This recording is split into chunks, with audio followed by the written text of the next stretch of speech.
like you're saying, oh, I would take this piece of information or this one. And the filter you said earlier was, is it relatable to them? Mm-hmm.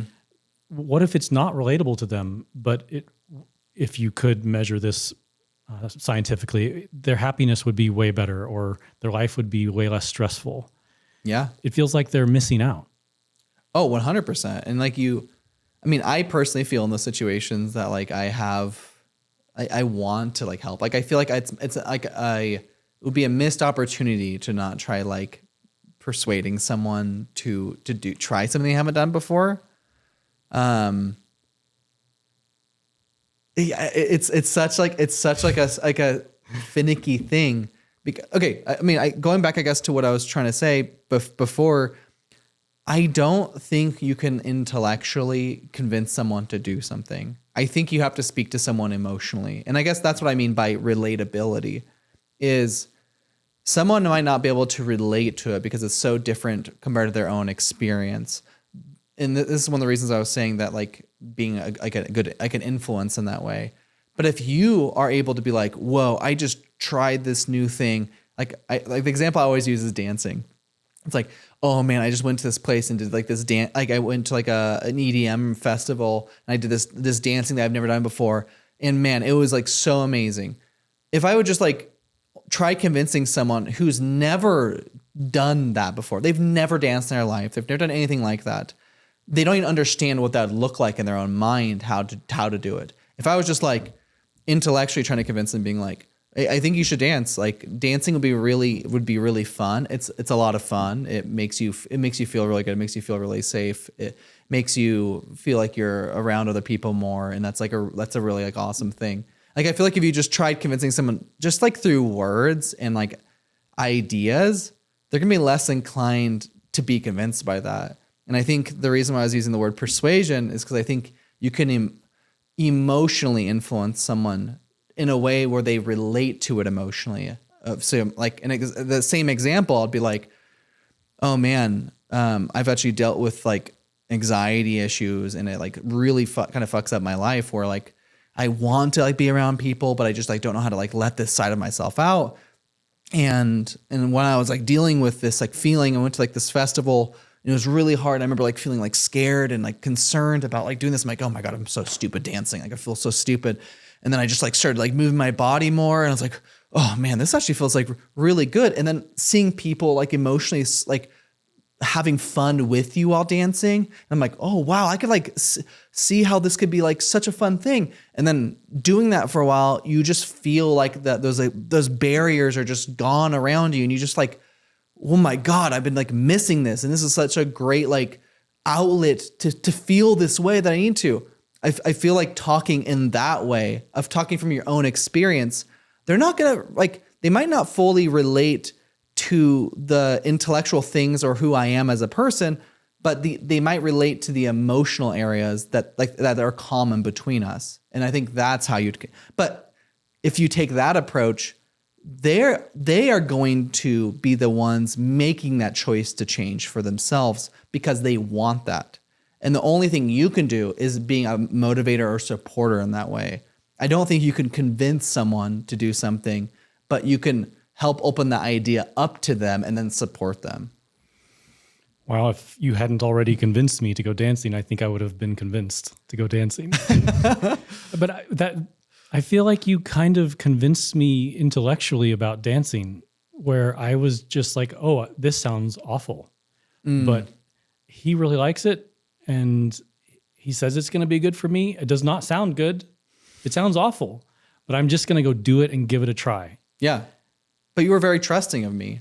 Like, I feel like you're very trusting of me, but maybe it might be worth digging into that more. What were the things specifically that when I was describing and trying to like persuade you to go dancing that like stood out to you? I guess I think you were saying it was really expressive and it felt good, and it was a way to be in touch with your body. And I have had trouble with that, where I feel like I dissociate from my body. Mm-hmm. And so I was like, oh, this sounds like it could help me with an issue that I have. So I'm going to try it even though I don't want to. And I remember getting home I hung up my shirt because it was too wet to put into the hamper. And when I looked at it the next day, I had 3 salt rings, like a, this was early on and this was halfway in and oh my God. I was so nervous about it. And I did learn that the music really matters for me, and that music wasn't that great. And so I was kind of like forcing myself to dance to something that was just mid for me. Yeah. But I felt like this was not relatable to me, like you were talking about before. That's not true though. I mean, I know for a fact that like when I was trying to persuade you to do dancing, that I was also bringing up the fact that how valuable expressing myself was, how expressing my emotions were. And the reason I brought it up to you is because I know that's something you were actually, it was already in your mind of something you wanted to do. Or did you think it was just something you were lacking and had never like experienced expression before? I'm not sure which it was. I remember singing along to songs when I was alone. And as soon as I started singing and heard my own voice, I would start tearing up. And I couldn't even cry back then. So I just like shut it down, like a wet blanket was thrown over me. And it sounded like a technique I could use to express my emotion in a different way. Mm. But it seems like the key thing here is the trust. Yeah.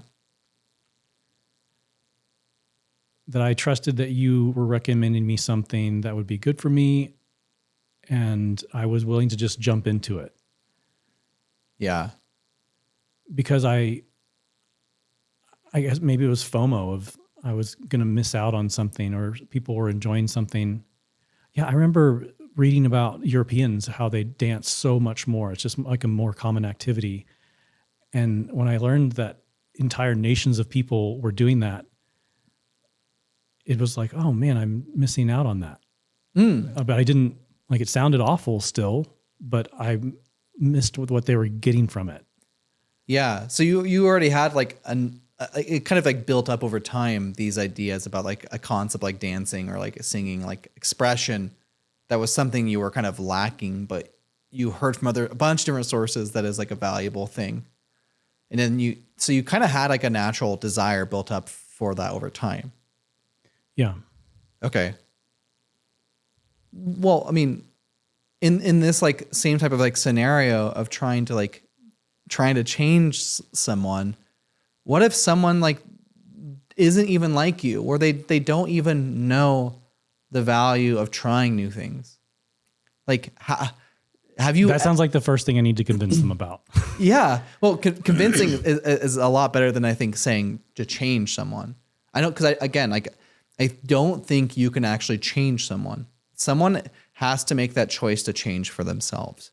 And I think this is the reason why you see kids become so rebellious against their parents, because you're kind of fighting their natural instinct to do things a certain way. And what you're doing is you're putting like such strict controlling boundaries down on someone to be like, no, you have to do this. And that always leads to like resentment. So I think it's you have to like evoke that in them to get them to make that change for themselves.